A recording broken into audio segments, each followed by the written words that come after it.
Semiramis, presidente do CONTRAN de Pernambuco. CETRAN, desculpe. CONTRAN de Pernambuco. Você vê que já pôs, eu acho que é alguma coisa do Eduardo Campos, já está querendo ser presidente, já botando o CONTRAN lá em Pernambuco. Presidente do CETRAN de Pernambuco.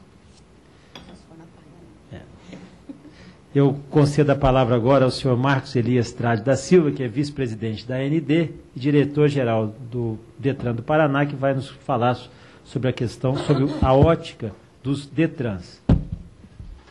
Muito boa tarde a todos.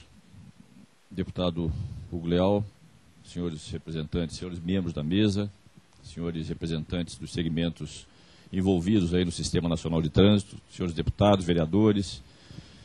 Primeiramente, eu queria fazer um comentário breve, que depois de uma exposição da doutora Hoffmann, que é uma exposição eminentemente técnica e de conhecimento, né, efetivo do assunto, fica difícil fazer alguns comentários também que não sejam comentários, vez por outra, até um pouco contundentes. Bom, estamos diante de um problema muito sério, que é a catástrofe que nos assola dia a dia nas atividades ou nas cidades, nas estradas, envolvendo o trânsito no país. O Brasil não é, obviamente, uma ilha nesse processo, né? Vários países enfrentam o mesmo problema, mas efetivamente no país nós temos um problema que vem sendo enfrentado, vem sendo caracterizado e verificado de forma crescente, e isso tem um papel importante, quer dizer, existe uma relação direta de responsabilidade de todos nós que atuamos no Sistema Nacional de Trânsito, fundamentalmente dos nossos agentes públicos, tanto a nossa Câmara, os agentes públicos, os nossos deputados em diferentes instâncias, políticos, vereadores, etc., e fundamentalmente os cidadãos, que obviamente são os cidadãos que, como todos nós, transitamos no dia a dia, no trânsito das grandes cidades, das rodovias, etc. Esse papel compartilhado é que eu acho que deve ser o foco das nossas ações e, fundamentalmente, fazendo jus ao que se propõe o tema dessa audiência pública, que traz, né, à tona a responsabilidade de todos nós em relação às questões que envolvem o trânsito no país e, fundamentalmente, a nossa responsabilidade na formação dos condutores. Eu, de fato, fico perplexo em verificar durante os percursos que faço, né, no trânsito do dia a dia, equívocos graves de condutores, reações drásticas, muitas vezes reações contundentes. Obviamente o cidadão dentro de um veículo ele fica imbuído de um poder, né, extremamente grande, e fundamentalmente o brasileiro gosta de veículo. Não fosse assim, nós não teríamos tantos, né, troféus, tantas vitórias em competições como temos no país, efetivamente fora do país. No entanto, o processo de formação de condutores, eu sou uma pessoa que não vivo isso há muito tempo, eu tenho 32 meses de administração do DETRAN do Paraná, mas sou professor universitário também, e concordo plenamente que nós temos falhas graves no processo de ensino. Temos outras tantas falhas graves no processo de avaliação, e essa responsabilidade ela tem que ser compartilhada, os agentes públicos, o CFC, porque onde há problemas, né, de intervenção do CFC e do funcionário público, é porque existe uma ação conjunta, e nós deveremos trabalhar, e temos tentado trabalhar nesse sentido. Quer dizer, é preciso coibir qualquer tipo de facilidade, isso o próprio Justino, que é o presidente do Sindicato do Paraná, comenta com contundência. Nós temos que coibir qualquer tipo de facilidade, mas é uma ação conjunta, uma ação bilateral, tanto do agente público quanto do CFC, que também tem uma obrigação de denunciar e de caracterizar o problema que existe com a facilidade ou com a facilitação dos processos de habilitação dos condutores. Na AND, nós temos tido iniciativas importantes em relação às nossas relações, à nossa proximidade com o DENATRAN, em relação à nossa possibilidade de dar algum tipo de apoio concreto ao CONTRAN, fundamentalmente porque somos os órgãos executivos de trânsito e que encaramos o problema na origem, encaramos o problema de frente. Tanto é que a responsabilidade pela formação, pela fiscalização, é nossa. E nós precisamos compartilhar isso com o DENATRAN, mas fundamentalmente, uma questão que envolve uma ação concreta da nossa associação, Associação Nacional de Dirigentes do DETRAN, é que nós temos cobrado insistentemente do governo federal que faça um papel importante, que cumpra com um papel importante, transformando o nosso DENATRAN numa instituição efetiva que, obviamente, com autonomia, poderá exercer um papel mais contundente, não só no processo de fiscalização e na elaboração de normativas, que são emanadas aí do próprio CONTRAN, mas também no apoio financeiro, no apoio logístico e com ações também concretas para que haja um avanço no processo de formação de condutores, mas em outras instâncias. O DENATRAN teria um papel fundamental se fosse uma instituição com autonomia, uma instituição de fato, uma autarquia, uma instituição que tivesse condição e autonomia administrativa e financeira para nos dar o devido apoio e não só efetivamente emanar as decisões, as resoluções, e nós temos que cumprir as resoluções de forma concreta. Temos tido um bom diálogo, temos conversado, temos tentado contribuir com a elaboração de normativas de forma conjunta, junto com a Associação de Dirigentes do DETRANS, e isso é uma abertura importante. No entanto, nós continuamos acreditando que essa instituição, se ela tem um papel central no Sistema Nacional de Trânsito, ela tem que ter autonomia e tem que ter efetivamente condição de administrar para que consigamos, de forma conjunta, exercer esse papel de fiscalização e de melhoria das condições de formação dos nossos condutores.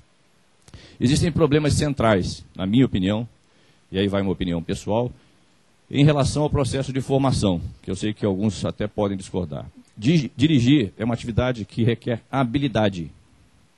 E uma atividade que requer habilidade prática, ela tem que ter uma efetividade maior, quer dizer, tem que ter uma carga horária maior em atividades práticas, para aqueles que não conseguem, nesse pequeno tempo, de 20 horas, para a primeira habilitação, por exemplo, desenvolver uma habilidade que ele vai ter que exercer no trânsito. Determinados cidadãos, eles já chegam preparados para a realização do exame prático. E eu estou me referindo ao exame prático porque acredito que o peso ponderado do exame prático sobre o exame teórico é que vai salvar vidas.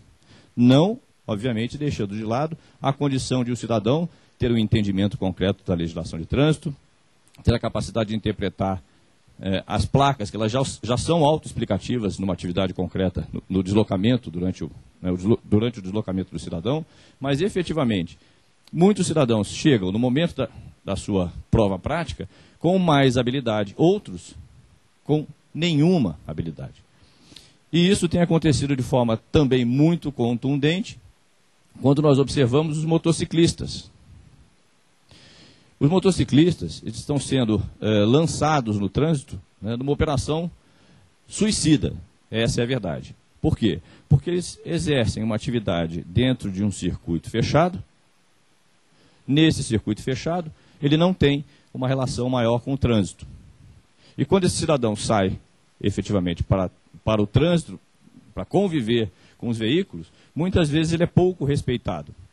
Assim como os pedestres também são, e assim como ele próprio, ele é um pouco contundente nas suas manobras ao longo do trânsito. Quer dizer, existe uma relação direta, na minha opinião, entre a falta de formação prática e a redução dos indicadores de acidentes no trânsito. E, fundamentalmente, esse papel de formar bem tem uma participação muito importante do CFC. O que acontece também, que é o que a doutora Hoffmann comentou, é que muitas vezes o cidadão ele se sente apto e ele insiste em fazer o seu exame prático a qualquer custo. Correto? E nós não temos como caracterizar que os baixos indicadores de aprovação, ou as altas reprovações, que assim seja, têm uma correlação direta com o fato de o cidadão querer fazer a atividade prática, querer fazer o seu exame prático, a qualquer custo, porque ele está pagando por isso. Quando ele paga por isso, ele se sente numa relação de desconfiança, ele se coloca numa relação de desconfiança com quem está formando, com o CFC. E muitas vezes, o cidadão que chega lá, ele foi advertido pelo instrutor, olha, eu acredito que você não está preparado, mas ele não acredita nisso. Ele vai, ele faz o exame prático e, por isso, muitas vezes ele é reprovado, e isso tem uma tendência de abaixar os indicadores, efetivamente, que são aqueles indicadores perseguidos de 60% de aprovação. Então, para isso, doutora Cristina, eu tenho uma sugestão, é de que nós consigamos fazer com que haja, efetivamente, por parte do instrutor, muitas vezes bem qualificado, e em outros casos não tanto, né, por parte do instrutor, uma advertência.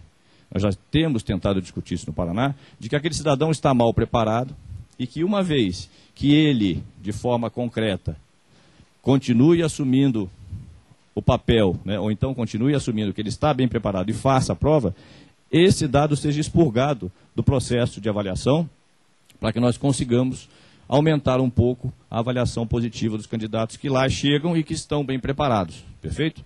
Então, eu acredito que poderia ser, né, um tema para ser discutido, inclusive nas nossas reuniões com o Denatran, para que nós consigamos fazer com que esse cidadão que chega mal preparado não tenha um peso significativo sobre o processo de avaliação global das atividades de um ou de todos os CFC, todas as autoescolas. Uma outra questão interessante é que é preciso que nós tenhamos uma conduta de seriedade e uma conduta ética de todas as partes. Muitas vezes eu percebo, né, nas convivências que eu tenho tido com o pessoal do CFC no Paraná, uma certa percepção de que as medidas que são tomadas de forma central, ou as próprias medidas tomadas pelo DETRAN, elas têm um impacto financeiro sobre o processo de formação. Nós entendemos, como também mencionou a doutora Maria Cristina, que os CFC são instituições privadas, eles trabalham com margens e trabalham, obviamente, com o monitoramento das suas questões financeiras, mas, vez por outra, é preciso que nós abandonemos, né, nós, como administradores públicos, a ideia de que cada vez mais aumenta o custo de uma carteira de habilitação, porque eu acredito que não nos deveria interessar o custo. O custo das vidas, o custo das perdas é muito maior do que o custeio, quer dizer, que, com atividades que muitas vezes são impostas, né, e são impostas com base em estudos, são impostas com base em atividades de pesquisa, inclusive de instituições de ensino, que caracterizam que a habilidade prática, ela tende a aumentar na razão direta do exercício da prática. Perfeito? Então, nesse caso, as questões que envolvem o uso do simulador, eu acho que são apropriadas. As questões que envolvem o aumento da carga horária prática, eu acredito que são apropriadas, e elas devem ser discutidas com o foco de fazer com que consigamos reverter a tragédia que nos assola no dia a dia no trânsito. Se o simulador é bom, tentemos buscar métodos, a forma mais adequada de fazer com que ele funcione. Se o aumento das atividades práticas é bom, nós temos que buscar isso de forma concreta. Se nós tivermos que passar a monitorar os exames práticos, né, ou as atividades práticas na rua, com motocicletas, tenhamos a ideia de que teremos que oferecer um espaço adequado para que isso aconteça. Eu, particularmente, eu sou piloto e eu ando na moto de velocidade. Perfeito? O cidadão que é levado para dentro de um circuito desse de prova, quanto mais cedo, mais habilidade ele tem. Em tese, mais respeito também ele tem quando ele está no trânsito. No entanto, algumas atividades práticas que envolvem a capacidade, principalmente para motociclistas, de frenagem, quer dizer, como eu consigo frear uma motocicleta num determinado tempo, né, de tal forma que eu consiga viabilizar um processo de proteção pessoal um pouco maior do que aquele que eu não tenho, porque eu ando num circuito em 8, com o meu acelerador num ponto em que eu não preciso nem acelerar a motocicleta, e ainda existem pessoas que acham que a atividade do cidadão na motocicleta numa rampa não é importante. Ela é uma das mais importantes para quem tem que ter equilíbrio durante o deslocamento no trânsito.